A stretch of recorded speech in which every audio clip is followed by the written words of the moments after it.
Hello साथीहरु, आज हामी यस भिडियो ट्युटोरियल अन्तर्गत डिमोर्गन्स फर्स्ट थ्योरमको बारेमा डिस्कसन गर्नेछौँ। डिमोर्गन्स फर्स्ट थ्योरमले के भन्छ भन्दाखेरि कुनै दुईटा भ्यारिएबलको समको कम्प्लिमेन्ट बराबर त्यो इन्डिभिजुअल भ्यारिएबलको कम्प्लिमेन्टको प्रोडक्ट टर्मसम्म इक्वल हुन्छ। That means the complement of sum of variable is equal to the product of complement of individual variable. यसलाई हामीले सिम्बोलिकली यसरी रिप्रेजेन्ट गरेको छौँ। यो नर्गेट हो, नर्गेटको रूपमा रिप्रेजेन्ट गर्यो भने ए कम्प्लिमेन्ट डट बी कम्प्लिमेन्ट भनेको ए र बी एउटा इनपुट हो। ए भनेको एउटा इनपुट, बी भनेको अर्को इनपुट हो। अब एलाई नट गेटले युज गर्दाखेरि ए कम्प्लिमेन्ट, बीलाई नट गेटले बी कम्प्लिमेन्ट भयो र हामीले यहाँ एन्ड गेट युज गर्यौँ। Y equals to A complement dot B complement हुन गएको छ। अब यसलाई ट्रुथ टेबलमा रिप्रेजेन्ट गर्दाखेरि दुईटा इनपुट भनेपछि चारवटा कम्बिनेसन हुन्छ। अब एलाई ए कम्प्लिमेन्टको टर्ममा, बीलाई बी कम्प्लिमेन्टको टर्ममा हामीले रिप्रेजेन्ट गरेका छौँ भने ए प्लस बी भनेको यो अर गेटको बुलियन एक्सप्रेसन हो भने यसले के गर्यो भन्दाखेरि जतिखेर दुईटा इनपुट लो भयो भने चाहिँ सबै इनपुट लो भएको बेलामा आउटपुट पनि लो भयो भने कुनै एउटा इनपुट वा सबै कुनै एउटा इनपुट वा सबै इनपुट हाई भएको बेलामा आउटपुट हाई भयो। अब ए प्लस बीलाई हामीले यसरी अपरेट गरिसकेपछि यसको कम्प्लिमेन्टको टर्ममा भनेको यो सबैको कम्प्लिमेन्ट फर्म भयो। 0 को 1, 1 को 0, 1 को 0, 1 को 0 गरेर यसरी प्रेजेन्ट भएको छ भने अब ए कम्प्लिमेन्ट डट बी कम्प्लिमेन्ट भनेको यो दुईटालाई हामीले लेख्ने हो। ए डट बी भनेको एन्ड गेटको बुलियन एक्सप्रेसन हो।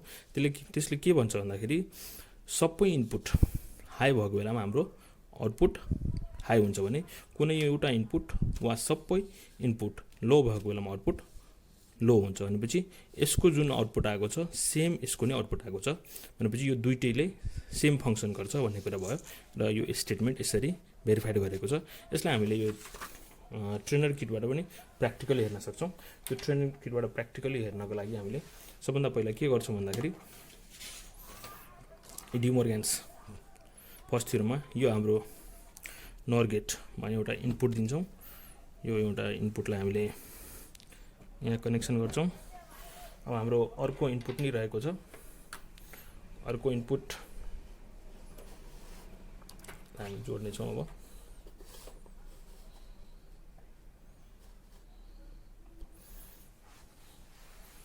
हामीले अर्को इनपुट चाहिँ यहाँबाट लिन्छौँ, यहाँ जोड्छौँ। अब यसको आउटपुट भनेको यो आउटपुटबाट यो आउटपुट सेक्सनमा जोड्नेछौँ।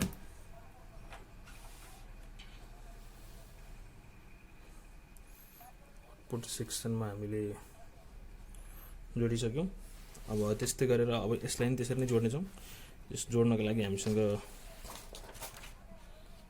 देखिएको छ। हामीले के गर्छौँ भन्दाखेरि यसको यहाँबाट इनपुट लिएको नट गेटको एउटा इनपुट टर्मिनल लिन्छौँ। यहाँ लिइसक्यौँ, यहाँ देखिएको छ। यहाँ हाम्रो यसको एउटा इनपुट भयो। त्यस्तै गरेर हामीले अर्को इनपुट नै लिन्छौँ। त्यो भनेको यहाँबाट लियौँ, त्यसलाई हामीले एउटा यसको इनपुटमा जोड्यौँ। यस्तै गरेर अब यो नट गेटको आउटपुटबाट नट गेट छ हामीसँग, यो नट गेटको यहाँबाट एउटा अर्को यहाँबाट यसलाई हामीले के गर्छौँ यो जुन एन्ड गेट रहेको छ त्यसको इनपुटमा जोड्छौँ। एउटालाई यहाँ जोड्यौँ, अर्कोलाई यहाँ जोड्यौँ, कनेक्सन भएको छ। अब यहाँबाट आउटपुट दिन्छौँ।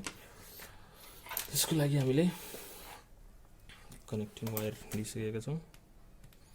यहाँबाट यसलाई कुनै एउटा आउटपुट सेक्सनमा जोडौँ, यहाँ जोड्यौँ। अब हामीले के गर्छौँ भन्दाखेरि अब यो यहाँनिर पावर कनेक्टेड छ, यसलाई कनेक्सन गर्छौँ। कनेक्सन गरिसकेपछि यहाँनिर थ्योरिटिकली हेरेको कुराहरूलाई यहाँ प्र्याक्टिकली हामीले ट्रेनर किटमा नै हेर्ने कोसिस गर्छौँ। जस्तै यहाँनिर पावर अन गरौँ, यो अफ कन्डिसनमा छ। जस्तै दुईटैमा इनपुट लो हुँदाखेरि आउटपुट हाई भएको छ।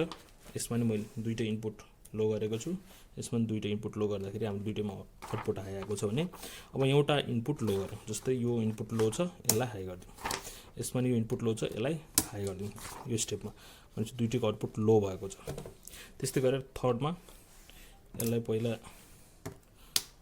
हामीले लो गरौँ। अब यसमा यसलाई हाई गरिदिउँ, लो हाई लो भन्ने बित्तिकै के भयो आउटपुट लो भयो। अब यसमा दुईटै इनपुटलाई हाई गरिदिउँ। दुईटै इनपुटलाई हाई गर्दा नि हाम्रो आउटपुट के छ, लो छ। भनेपछि जसरी यो हामीले थ्योरिटिकल कुराहरू पढ्यौँ त्यसरी नै बेसिक लजिक गेट ट्रेनर किटमा यसरी प्र्याक्टिकली हेर्न सक्छौँ र हामीले यो थ्योरिटिकल कुराहरूलाई प्र्याक्टिकली भेरिफाई गर्न सक्छौँ। Thank you. तपाईँहरूलाई यो भिडियो मन पर्यो भने कमेन्ट, लाइक, सेयर र हाम्रो युट्युब च्यानललाई सब्सक्राइब गरिदिनु होला। यस्तै भिडियोहरू हामी अर्को नि बनाउँदै जानेछौँ। Thank you.